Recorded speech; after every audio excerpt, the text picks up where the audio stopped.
What is up, Waffle Gang? I do hope you are well. My name is Mark, and today we're covering some more r/AmITheA.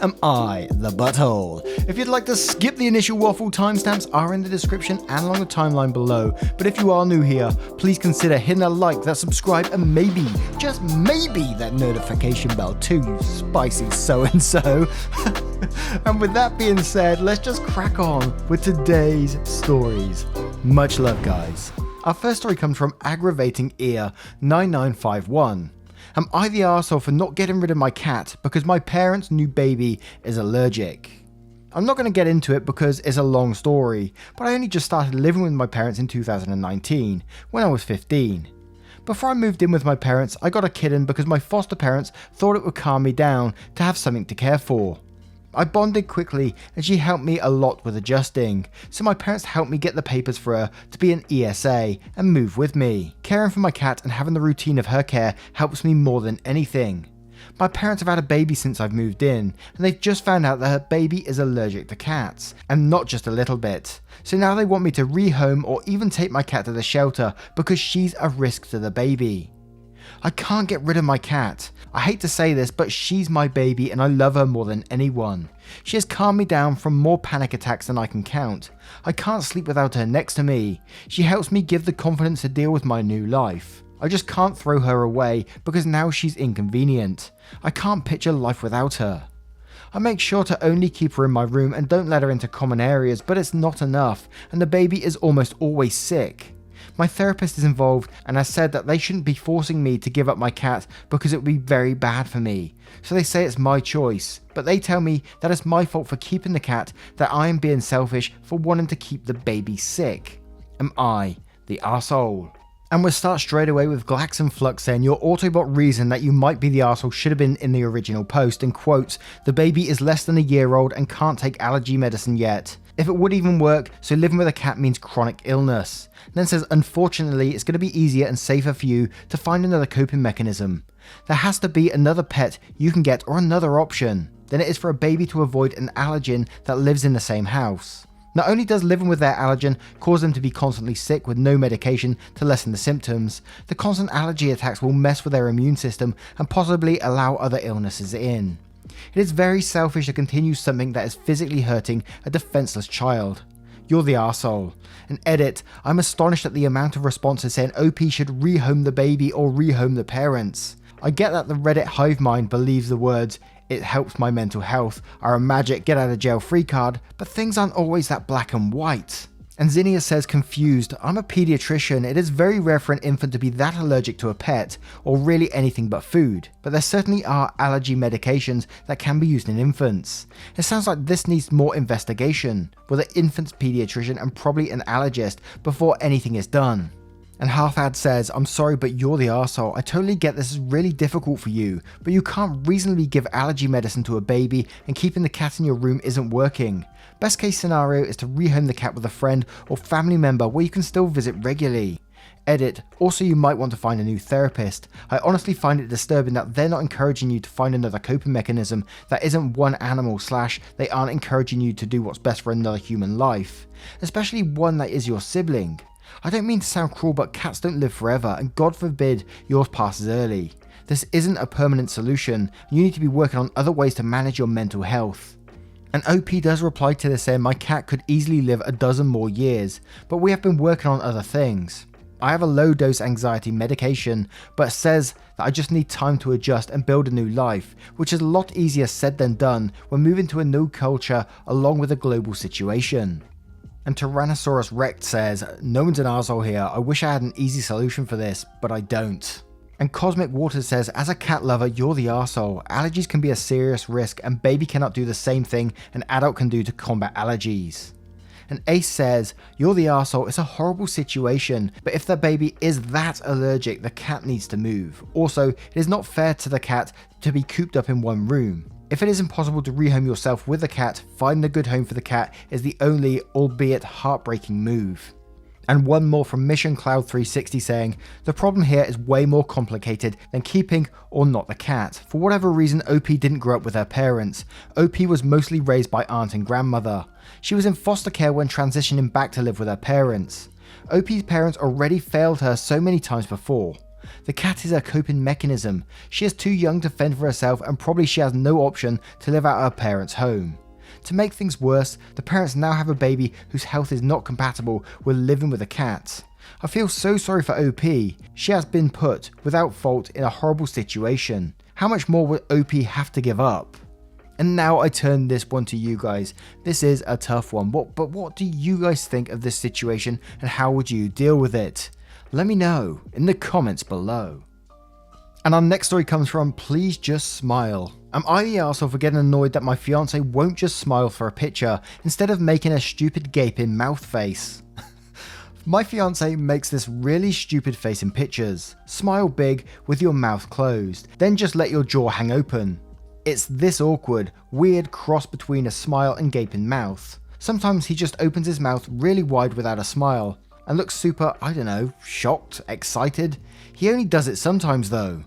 Before we started taking pictures, I just asked him if we could try him to make these pictures nice pictures so we can share them. Got the camera ready and he makes the face. I asked him if he could just smile regularly. He got all pouty saying, "That's no fun," and "Come on, lighten up." I got really frustrated because we took about 5 pictures with that stupid face. I even made the face with him once, thinking it would get him to do a normal one, but he refused. I got really frustrated and asked him why he's doing this. Does he not want to make an announcement, etc? And he said he did, but he didn't get what was wrong with showing a little personality while we did it. I said we don't have many nice pictures of us other than the ones at other weddings, where he's not making that face. So can we just get one? And if it's so important to him, he can send the one of us making that face together to his family/friends, and I'll send the other one out to mine. He said that was stupid. I finally said fine, we'll just send out an old picture from someone's wedding or something where we actually look nice. He told me I was being hypersensitive and it shouldn't matter so much what other people think. And I said it's not about what other people think, it's about what I think. Maybe I went too far, but I said if you can't just pose for a few pictures with a normal face instead of looking like you're a drunk frat guy waiting for someone to shove a cock in your mouth, maybe you're not mature enough to get married yet. He said I overreacted big time and is pissed at me for the cock in mouth comment. I asked him what the fuck that face is supposed to be, since it's obviously not a smile. Am I the arsehole? Now I came into this one thinking that it might be like his natural smile and fiance might be trying to put down his natural smile, and I thought, oh yeah, that might be an arsehole move. But seeing he's just he's putting this face on and he's calling that personality, I don't get it. I don't get the logic behind it. So I'm going to definitely say not the arsehole in the end. If you're getting fed up with it and he's just refusing to not do a silly face, which he's doing on purpose, then absolutely not the arsehole in my opinion. But Servant of Bosco says, not the arsehole. When I read your post to my husband and you got to the part about what you said to him, husband said ding. At the same time, I literally made a big thumbs up. OP, do not marry this joker. You'll be in for a lifetime of his crap. Back away now. You don't have the same sense of humour, and that's okay. You don't have to. Why torture yourself? And thank you, Skippy Puff, for the award. Acorn says, not the arsehole. Not sure if you ever watched Friends, but when Monica and Chandler were getting married and Chandler couldn't take a good picture, Monica just replaced him with Joey. So if your boyfriend won't shape up for a simple wedding shoot, use one of your attractive male friends in his place. Then he can't really complain since he's immature as fuck. Then Psycam says, not the arsehole. He should be able to take pictures with you that you like. Are you also talking about the, air quotes, soy boy face that was popular a couple of years ago? And then post the Soy Boy starter pack. So let's take a look. To which OP replies, holy shit, that's the exact fucking face. I feel like the Soy Boy thing is probably some kind of insult, but that is the face. Exactly that face. Why do they make that face? And one more from Dr. Arsehole PhD saying, you're not the arsehole. Your comment is hilarious and your boyfriend is a hypocrite. He obviously doesn't care about how you feel, wanting nice photos, but cares when his feelings are hurt for you rightfully pointing out that he looks like an idiot in the photos. One thing I'll say, that is very likely your boyfriend is insecure about how he looks. He makes stupid faces because if he makes a normal face and then it doesn't turn out well, he'll feel like he ruined the photos with his looks. If he makes a stupid face and acts goofy, he can always laugh off the photo and say he wasn't trying to look good anyways. Edit, I misread drunk frat guy as drunk fat guy, so the insecurity may not be a thing. That being said, if he isn't insecure, the fact he can't take one nice photo for his future wife to make her happy still makes him the arsehole. Yeah, she made a mean comment, but only after trying several times to be nice about it. And now I turn this one to you guys. What do you guys think of this situation and how would you deal with it? Is this a good enough reason to break up with the guy? Let me know what your thoughts are in the comments below. And our next story is from Throwback. Am I the arsehole for not listening to one of my father's last wishes? I'll keep this short. My dad died a little over a month ago. He had cancer and the process was heartbreaking. It's always been the two of us and I'm devastated. My fiancé and I were getting married soon, but we called the whole thing off after this. My father was really looking forward to walking me down the aisle, and my wedding was really special for him. He was so excited. Before he died, he told me to get married because it was a wonderful thing, and he didn't want me to miss out because of him.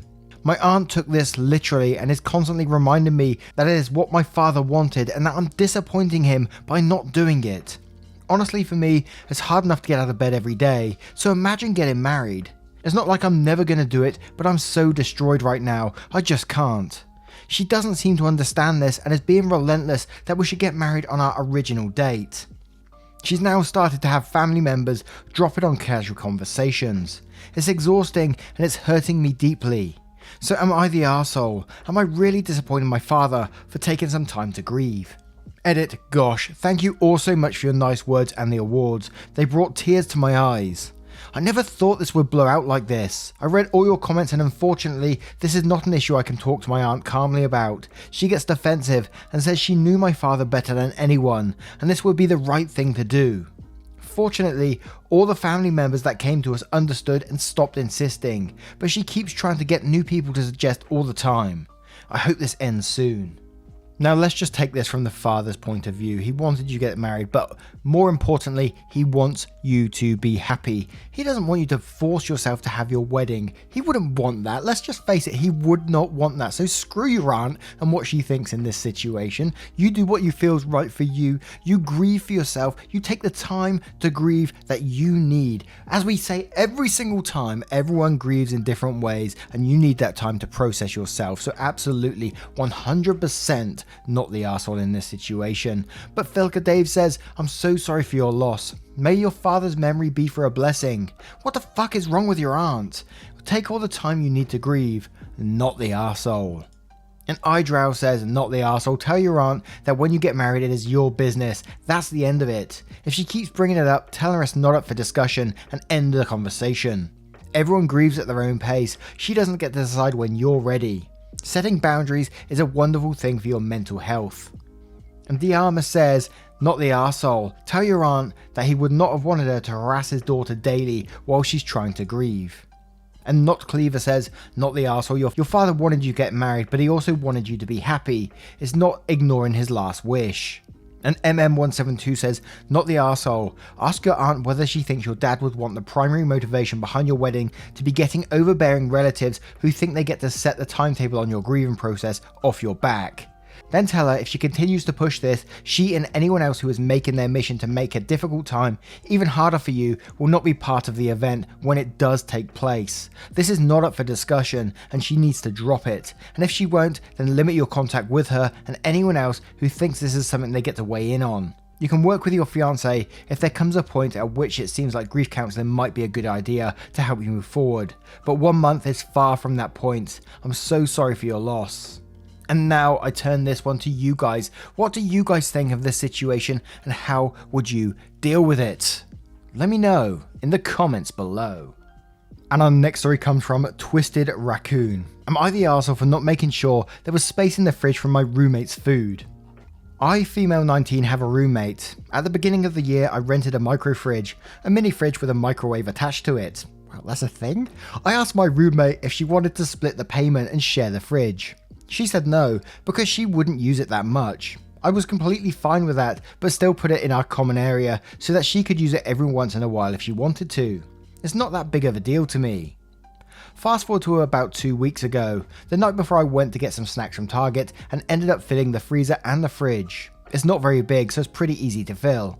Granted, some of the things that I put in the fridge don't necessarily have to be refrigerated, Gatorade, applesauce, but they're better cold, so I put them there. When I got up the day after and walked into our common area, I noticed that my Gatorade had been taken out the fridge and placed on the shelf instead. When I looked inside the fridge, I saw that she'd put a sushi and a sandwich in there instead. I was kind of in a bad mood, so rather than texting her like I probably should have done, I just took the stuff out and put my stuff back in. She got back in about an hour later, very upset, and said it was unfair of me to let her food spoil and take up all the room in the fridge. I told her that unless she wanted to pay for half of the payment for it, it wasn't her fridge, it was mine. She said that she didn't have the money for the payment. I know she has the money, she gets packages of new clothing about every 2 days, and that I should just be nice and let her share the fridge because some of the things that I had in there didn't really need to be in there. I just reiterated that it was my fridge and that I put whatever I liked into it until she wanted to help pay for it, and walked back into my room. The morning after, I get up to see that it has happened again, only this time she took cream cheese out as well, which had gone bad overnight. Fed up, I took her stuff out and moved the unit into my room where she cannot access it. Pandemonium ensues. RAs are called. She tells them that I'm acting like a bitch and taking away shared items. I tell the RA that it's my fridge, I'm the one who paid for it, and that I'd chosen to move it into my room because, well, it was mine and I was tired of how my roommate was acting when I was letting her use it. The RA just had a "you're adults, figure it out" opinion on the situation, and I again asked my roommate if she would pay. She said no, so I said the fridge was staying in my room. She refuses to speak to me now, makes snarky remarks whenever I have friends over, and is overall just rude as hell. My friends asked about it and I told them the story and have gotten mixed responses. Some of them think I dealt with it in the best way possible, others think I'm acting petty. Am I the arsehole, Reddit? And I do love a petty one, and we'll start with Geek Egg saying everyone sucks here, roommate's entitlement is over the top, but you have let her use it before. She took out something you admit didn't need to be there. Letting her food spoil because you were in a bad mood is on you. You are fine keeping it in your room though. And OK Sympathy says everyone sucks here, you are both acting like jerks, but you were the one who started the pandemonium. You said initially that it was fine for her to use it every once in a while, so she got home with some perishable items and pretty reasonably moved a non-perishable item to fit her food. You could have kindly asked her not to do that in future, which would have been petty but within your rights, but you decided to ruin her food instead. You are fine to keep it in your room, but overall, you'll deserve each other. And N. Hannon says, not the arsehole, you have offered to sell her fridge space and she said no. That she ruined some of your food, keep it in your room. And Elendil says, everyone sucks here. It's true she didn't pay for the fridge, so it's not hers to dictate what goes in and out, but you also can't tell her she gets to use the fridge even if she didn't pay for it and then get mad because she uses it. I also don't see any legitimate reason to be mad for her taking out your non-perishable Gatorade to put in her very perishable sushi. She even put it on a shelf for you. Not like she threw it casually on the floor or drank it herself or moved it somewhere you couldn't find. If you had a problem with her moving things, you should have, as you noted yourself, talked to her about it first. Sounds like you only wanted to share it if it didn't inconvenience you in any way. You should have been clear about that from the start rather than trying to act super nice about letting her use the fridge. She becomes a jerk when she retaliated by taking out your cream cheese, and it's fine you move the fridge into your room after that, but this all stemmed from your poor behaviour for sure. And AmITheA says, everyone sucks here, but honestly you come off worse here for taking her perishables out. She moved your non-perishables to slip in some sushi and a sandwich. Taking out her food to spoil was petty. If you let her put in some things from time to time, don't change the rules by trashing her food. It's moochy of her to say, I can't afford it, just let me use it. But she's not completely wrong. It was kind of you to allow it up to this point, and pulling her perishables out was a mean move. And now I turn this one to you guys. What do you guys think of this situation, and what would you do if you was OP? Let me know in the comments below. Now once again guys, thank you for taking the time out of your day to be here, spending 20 minutes with the channel and joining the channel through the membership system. It means the absolute world to me. It's extremely helpful and I cannot thank you enough. Thank you so much for your time, love and support, and I will see you in the next one. Take care guys, much love.